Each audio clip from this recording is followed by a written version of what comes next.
sabedoria.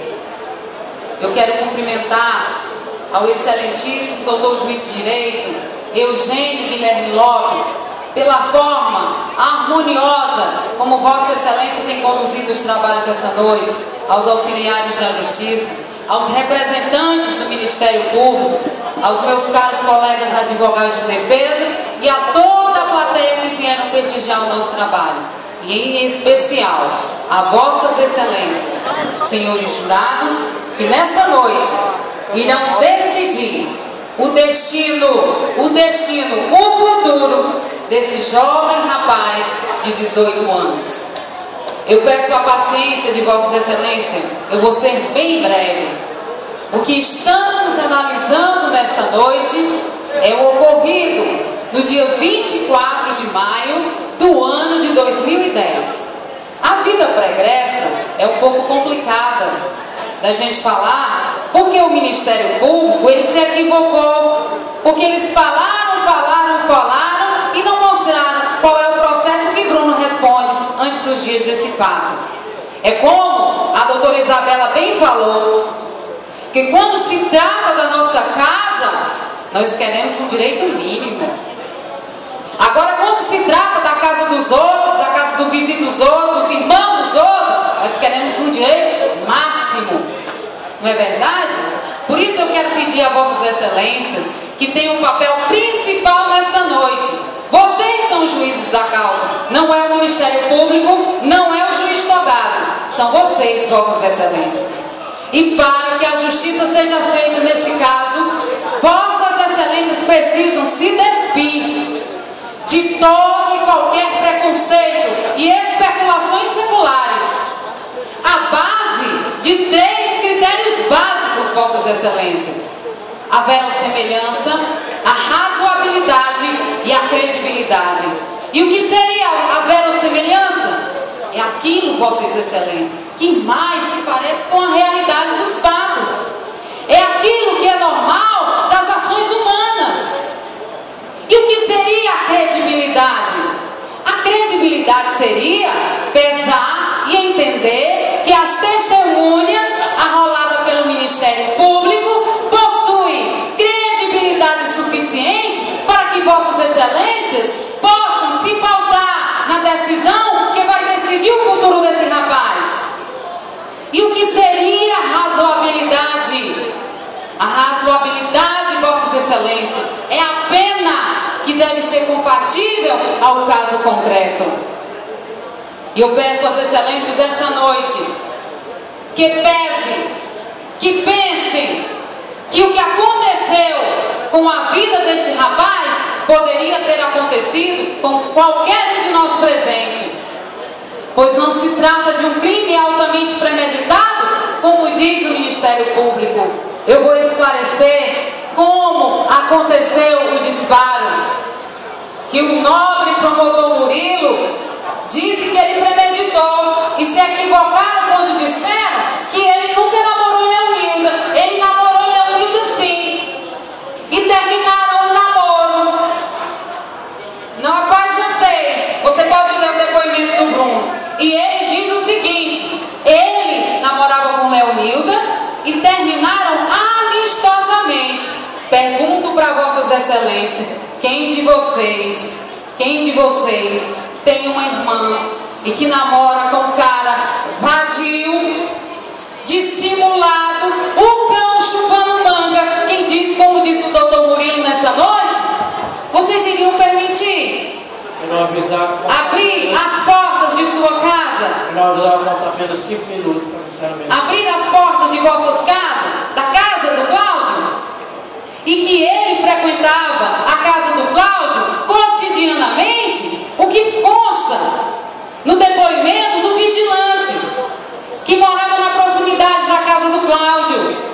Não foi premeditado, ele estava dormindo. E quando ele estava dormindo, ele foi acordado por 3 amigos, porque havia a habitualidade de frequentar a academia. E quando ele estava dormindo e pega a pistola 635 e aponta com cautela para a parede e dispara no susto, porque Cláudio havia entrado sorrindo, porque os amigos estavam brincando na academia, malhando. Ele não estava premeditando a morte do seu amigo. A prova é tanta que o tiro, vossas excelências, conforme o laudo necropsial vai explicar melhor para vossas excelências, que o tiro atingiu embaixo da costela do lado direito. Como se trata de uma arma de baixo poder de fogo, quando ela se encontra um obstáculo, infelizmente um osso, o que acontece? Ela desvia o seu caminho. Por isso ela saiu embaixo do peito esquerdo. Quem quer matar, quem premeditou, vai atirar de raspão. Por um acaso, o Bruno é onisciente, onipotente, onipresente, aquele que tem o poder de dominar situações, que conhece o que está na mente humana e que determinou que no dia 24 de maio, quando ele estivesse dormindo, Bruno, Cláudio e Nilcínio iria chegar naquele exato momento e ele iria acordar e disparar aquela arma. Como que ele poderia premeditar um desfecho desse? Porque foi culposo, foi sem intenção de matar. O depoimento que o Ministério Público toma por base a sua tese desarroada e irresponsável é o testemunho da página 36 e da página 21 do processo. Dona Maria da Costa, que observando nos autos do processo, essa senhora ela tem duas funções no bairro Catavento. A primeira é de posto oficial de Fifi, porque ela fica de butuca na vida dos outros. E a segunda, sabe o que é, vossas excelências? É de vigia, mas não é de vigilante noturno não, é de vigia na vida dos outros. Pois ela diz no seu depoimento, a questão que foi muito enfatizada por eles, que ela estava, que ela é vizinha, que se encontrava sentada na calçada da sua casa, e Bruno já se encontrava no terreiro um dia antes do acontecido, e viu Bruna, a Leonilda e Cláudio e Bruno conversando a respeito, e Bruno queria reatar, olha a testemunha, reatar, só se reata algo que já existiu. E Leonilda não quis de forma alguma. O que acontece? Segundo o depoimento, Leonilda percebe que Cláudio vinha se aproximando e disse: olha, guarda tua arma, eu não gosto de brincadeira não. Imagine você ficar brincando de arma de fogo com alguém que você quer reatar o namoro. Isso contado com Dona Maria da Costa. Ora, excelência, terreiro nessas áreas ruralizadas costuma ter um espaço relevante entre as casas. Como que essa senhora poderia perceber o que dois casais conversavam? Ela não tinha como precisar. Ela não tinha um ouvido biônico, a não ser na cabeça fantasiosa do MP. Na cabeça do MP, que acredita em fada, em gnomo, em tudo no mundo, menos na realidade das provas dos autos. E ela diz o seguinte: a contradição existe, eu queria que vossas excelências percebessem. Página 36 do processo. Ela diz o seguinte, olha, que não sabe de nada do ocorrido, como as demais testemunhas, a não ser o seu José Expedito, que presenciou, e que não há contradição alguma no depoimento da página 6 do processo e no depoimento da página 13, narrado pelo seu José Expedito, que o crime foi acidental, o disparo foi acidental.